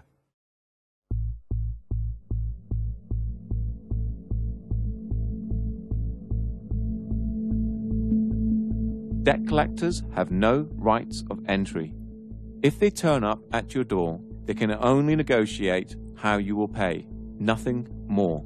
If they make threats pertaining to more power than they actually have, then they are breaking the law. Normally sending the 3 letters as described in the previous section, plus an estoppel, is usually enough, and it works in nearly all cases. If an agent of a debt collection company turns up at your door, you do not have to deal with them unless you want to. The best thing to do is to not open the door and wait until they go away. If you open the door, go outside and close the door behind you. Take your phone and film the encounter. Tell them you do not want to deal with anyone at the door or over the phone, only by post. Ask them to leave your property, and if they don't, or make threats, call the police. They will have no warrants, so the police must ask them to leave, as it is a civil case. They have no power, only empty threats. We deal with bailiffs quite differently from how we deal with debt collectors. So if bailiffs suddenly say, oh, we want some money, the first thing we would do is, if normally they contact you by post first. And we would just make a differentiation. We're talking about not court bailiffs, but we're talking about private bailiffs. And so for banks and things like that, it's always private bailiffs. So court bailiffs are a little bit different and a little bit specialised. So, but if we're dealing with debts, as and the website is, we'd be talking about private bailiffs. Now, the thing is, they actually have very, very few powers, if any. So the first thing you do, you send them a removal of implied rights of access. So you send them a document you can download off the website, which removes their implied rights of access. Now, what you're doing, you're removing that common law right from the bailiff to be on your property, which means that as soon as he sets foot on your property, then he's committing a trespass, which you can then sue him for. So you make that very clear to him. You can then put that notice on the door or on a window so that it's visible when they actually come onto your property. That's the first thing you do. It's a good idea that everything you do, if they actually turn up at your property, the first thing you do, ideally if you've got a front and back door, you'd go out the back door, lock it behind you, okay, and then go round to the front and meet the bailiff. Make sure you have a camera at all times and view everything. Notepads are great. If you have a notepad and a pen as well, if there's 2 of you, one with a notepad and a pen, another with a camera, it automatically you're watching them. They realise they're being challenged, and that they can't push you about if you're recording everything, and you're well within your rights to do this. The other thing you ask them, with the bailiffs, you always ask them, can I see a signed warrant from the court? Now, it has to be signed by an actual judge, not signed by anyone else. It is very unlikely they will have this, unless they have this and give it to you to read, and you can then read it through and take notes. But you can then say, right, I then want to contact the court and actually ensure that this person that signed it is in fact who they say it is. Otherwise, you're here, under false pretenses, and this is fraudulent. Very often, it's very rare that they actually have anything signed by a judge.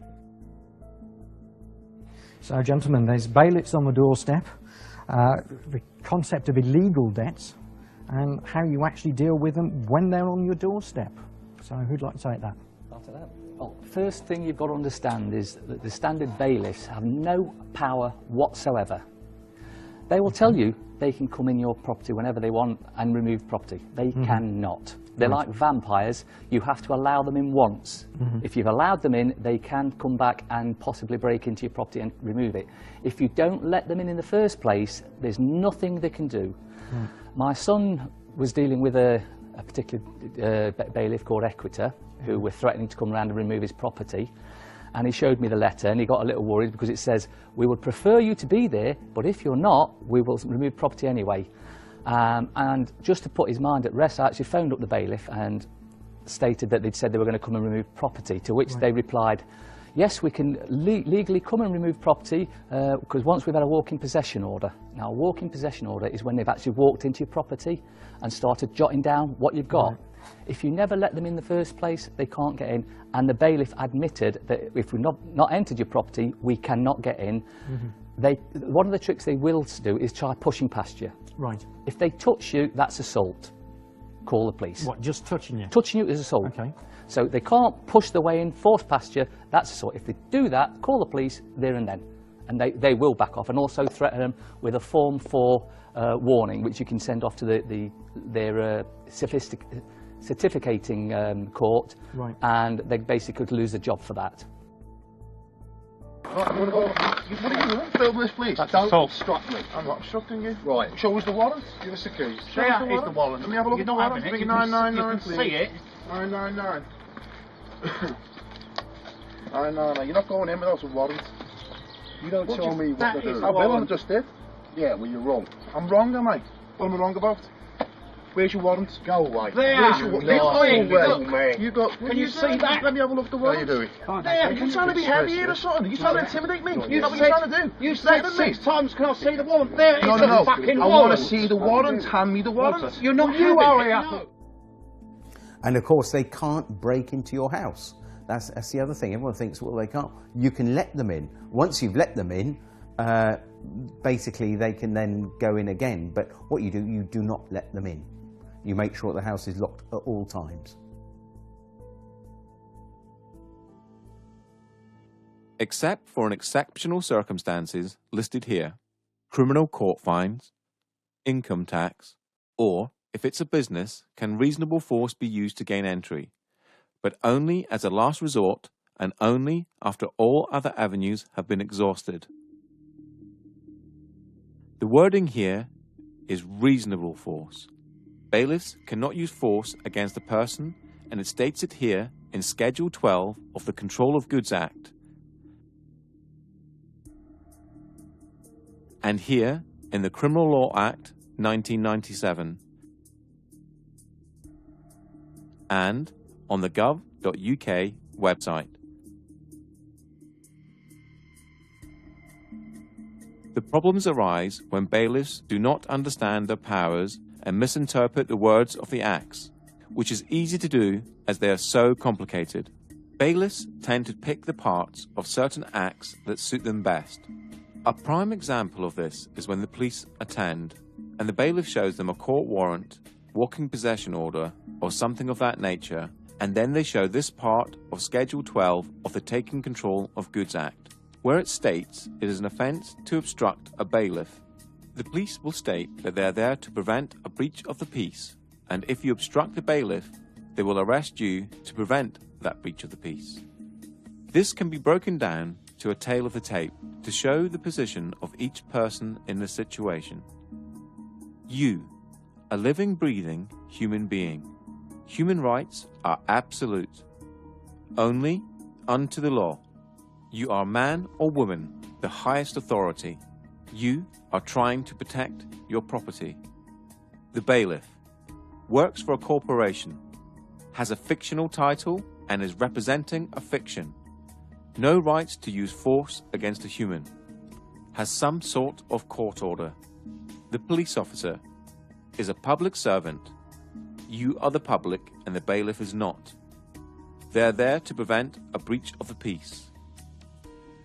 Many encounters have ended with the police siding with the bailiffs and acts of violence or arrests being made on the debtor, all because of a major misunderstanding on behalf of the police.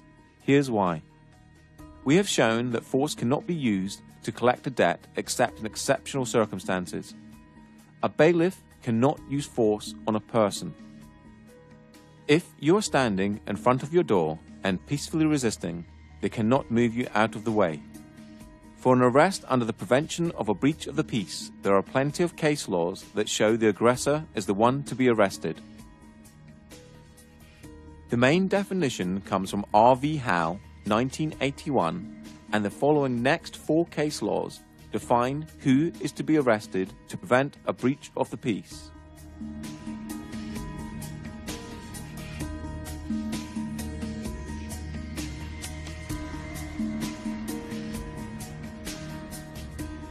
You cannot be obstructing a bailiff from his duties, as using force on a human is not his duty.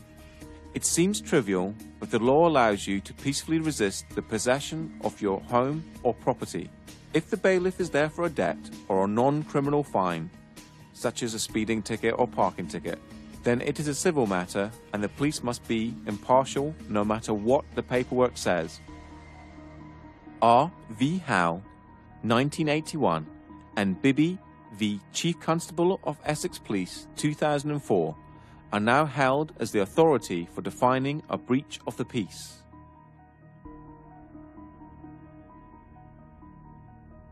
The main one to remember is the threat must come from the person to be arrested. That means if a bailiff tries to touch you or move you out of the way, they are the one to be arrested.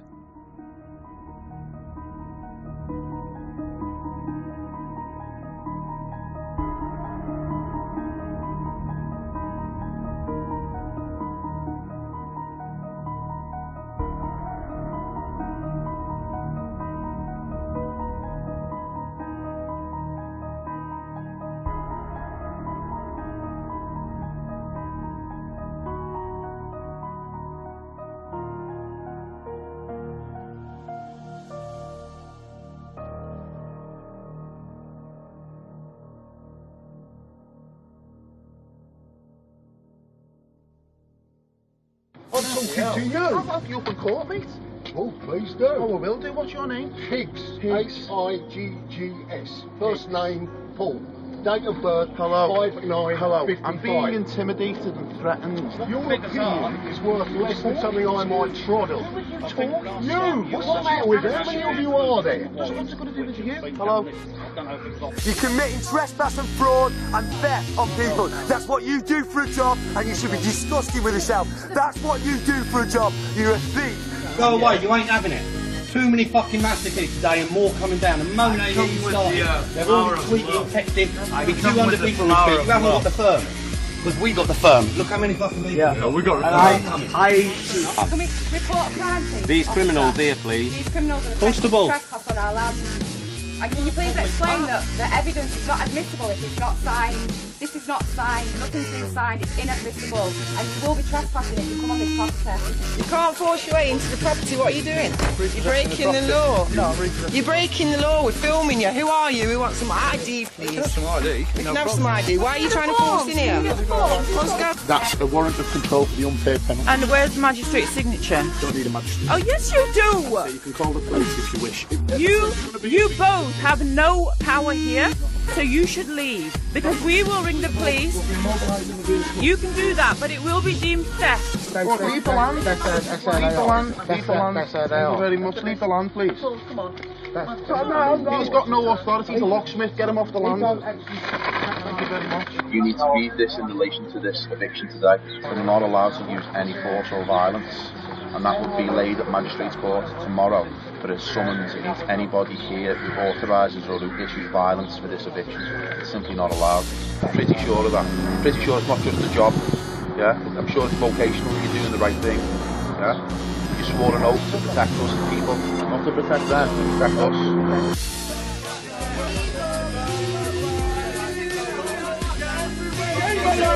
This is going to happen wherever you guys go. We know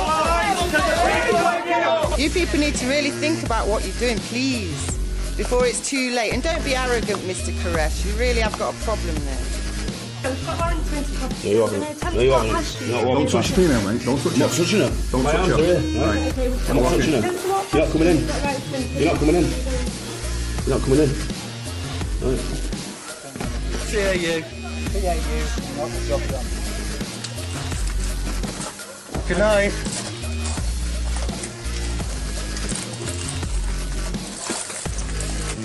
The law. Hey, he's a criminal. This is trespass. Caught by this. He's refusing to request a leave. By a sergeant. Right, briefly. Thank you very much, constables. Absolutely, you're going to be heroes online. Absolute heroes. Well done. Absolutely amazing work. You've just made history in this country. You've just made history in this country.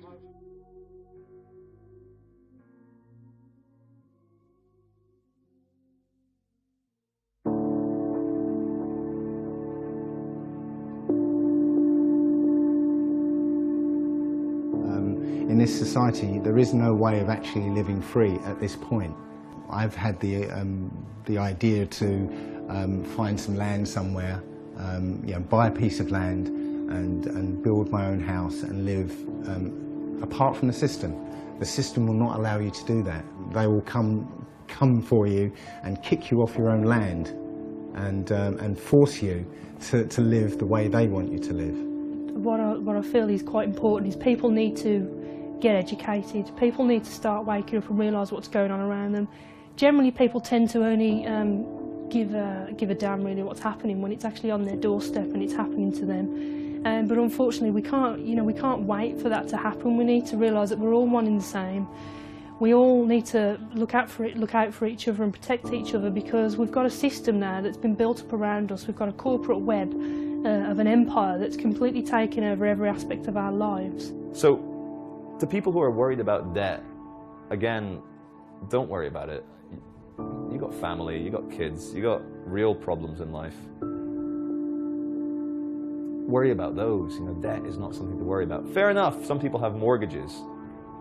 But again, as I said earlier, you start dancing with the devil, you're going to get burnt, you know? You play with fire, you're going to get burnt. You're going to sign agreements that banks own your house, you're going to get burnt if you don't pay that. But in terms of consumer debt, you know, personal loans, unsecured debt, fuck it. Yeah, you won't be able to get a mortgage for 6 years. And who's got enough money to save up to buy for a deposit for a mortgage? Anyway, I don't know. So just don't worry. Live in love.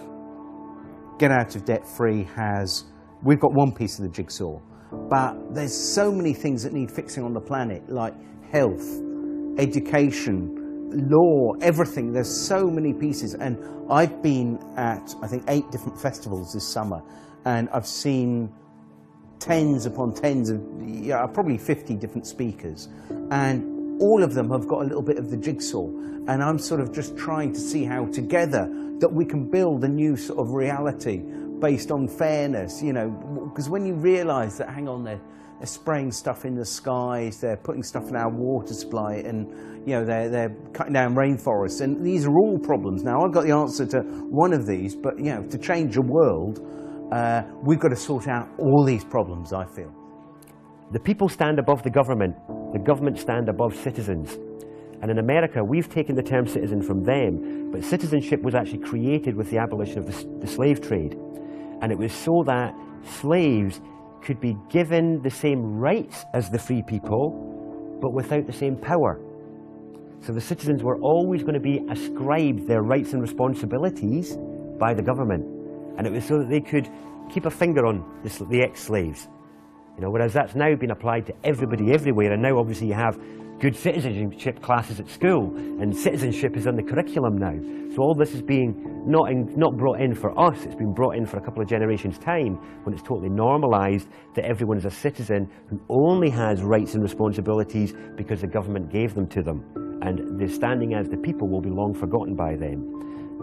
The sadness of this is that there is a lot of people out there that are involved in the commercial construct and are doing things every single day for one reason, that's basically to survive. So they have to go to work every single day and know that what they're doing is not moral. But they have to do it because they feel that there is no other way they can support their families.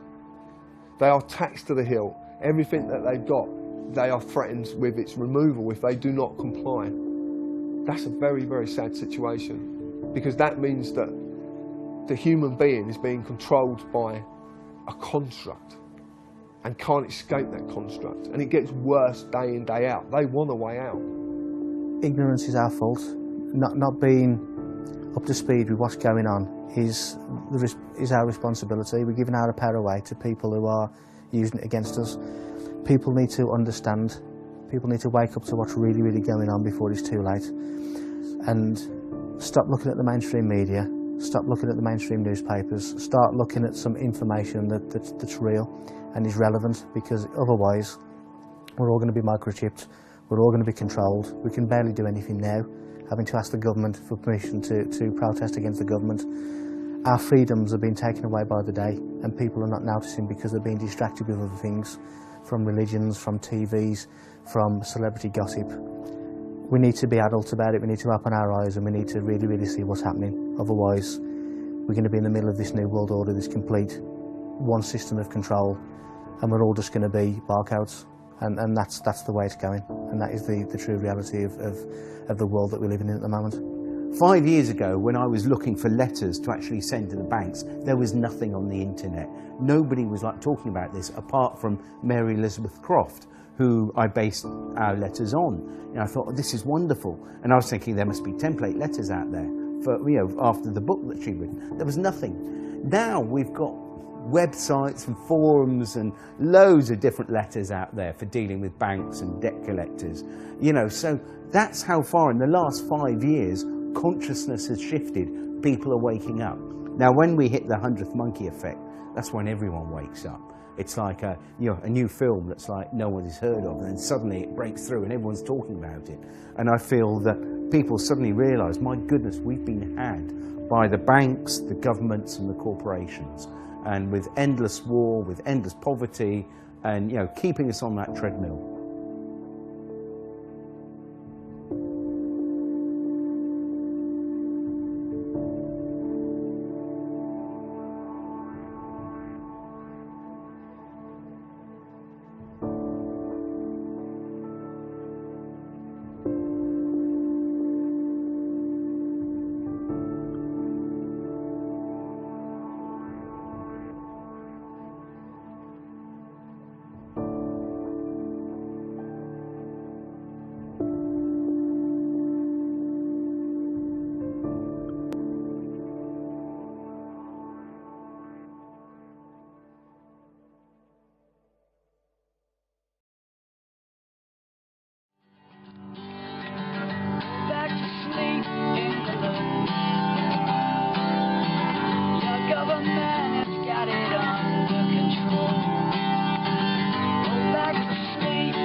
you.